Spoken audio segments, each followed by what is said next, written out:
जय श्री राधा कृष्ण। कान्हा जी के श्री चरणों में आप सबके मंगल की कामना करती हूँ। कान्हा आपको सदा बहुत खुश रखे, आपके मन की हर एक इच्छा पूरी करे, अपनी भक्ति, प्रेम और आशीर्वाद दे। अब आज इस वीडियो में हम पूर्णिमा व्रत की कथा को सुनेंगे।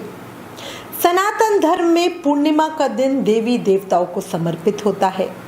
पूर्णिमा के दिन चंद्र देव की पूजा करने से चंद्रमा कुंडली में मजबूत होते हैं।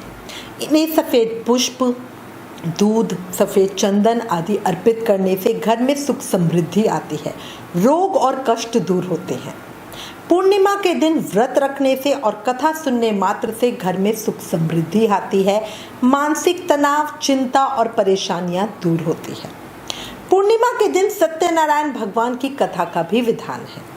भगवान विष्णु ने हमेशा सत्य बोला, इसी से नारायण का नाम सत्यनारायण हुआ।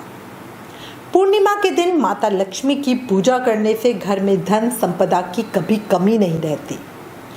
अब आज आपको इस वीडियो में पूर्णिमा व्रत की कथा सुनाती हूँ।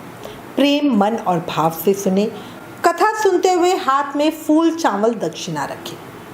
बोला सत्यनारायण भगवान की जय, चंद्रदेव की जय, विष्णु जी और माता लक्ष्मी की जय।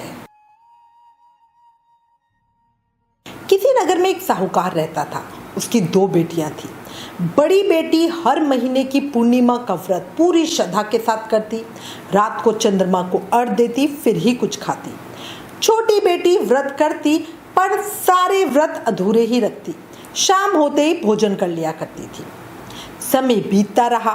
साहूकार ने अपनी दोनों बेटियों का विवाह बड़ी धूमधाम से कर दिया। बड़ी बेटी अपने ससुराल में बहुत सुखी थी। शादी के कुछ महीनों बाद ही उसने एक सुंदर और स्वस्थ बालक का जन्म दिया। दूसरी ओर छोटी बेटी, जो पूर्णिमा का व्रत हमेशा अधूरा करती थी, उसकी जो भी संतान होती वो मृत पैदा होती। इसी से उसके कोई भी संतान नहीं थी। घर के लोग दुखी रहते। फिर उन्होंने विद्वान पंडितों से इसका कारण पूछा। विद्वान पंडितों ने उसके ग्रह नक्षत्र देखकर कहा कि ये पूर्णिमा का जो भी व्रत करती है वो हमेशा अधूरा करती है। आधे दिन के बाद पूर्णिमा का व्रत भंग कर देती है। उसी के कारण जो संतान होती है वो मृत पैदा होती है। इसका उपाय पूछने पर पंडित बोले, अगर ये पूर्णिमा का व्रत करे तो इसकी संतान जीवित रह सकती है। पंडितों की बात सुनकर उसने अगली पूर्णिमा का पूरा व्रत पूरे मन भाव से किया। उसके बाद उसकी जो संतान हुई वो स्वस्थ पैदा हुई, पर कुछ दिनों के बाद वो अपने आप ही मर गई। अपनी संतान के मरने से उसे बहुत दुख हुआ। उसके जीवन में दुख ही दुख थे। दूसरी तरफ उसकी बहन खूब खुश थी। उसे अपने दुखों का कारण अपनी बहन लगी। साथ ही अपनी बहन से उसे ईर्ष्या भी हुई, जलन भी हुई। उसने अपनी बहन को बदनाम करने का सोचा। किसी को भी नहीं पता था कि उसकी संतान मर गई है।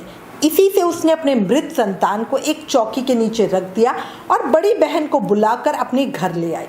उसे उसी चौकी पर बैठने को कहा। बड़ी बहन जब चौकी पे बैठने लगी तो उसकी चुनरी का पल्लू उस मृत बालक पर लगा।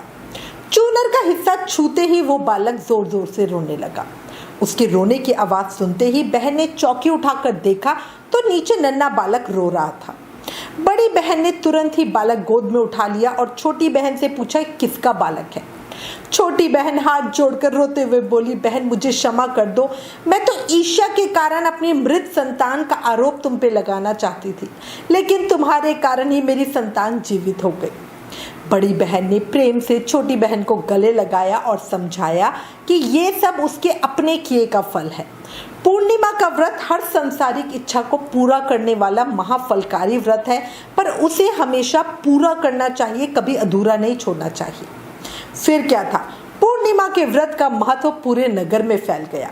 छोटी बहन बड़ी बहन के साथ पूर्णिमा का व्रत श्रद्धा के साथ पूरा व्रत करने लगी, जिसके प्रताप से उसकी संतान भी पूर्ण रूप से स्वस्थ और दीर्घायु हुई। हे पूर्णिमा के ठाकुर, इस कहानी को कहते सुनते हुकारा भरते सब पर कृपा बनाए रखना। जैसे बड़ी बहन पर कृपा करी ऐसे सब पर करना। जैसे छोटी बहन को दुख मिले ऐसे किसी को ना मिले। बोला विष्णु भगवान की जय, चंद्रदेव की जय।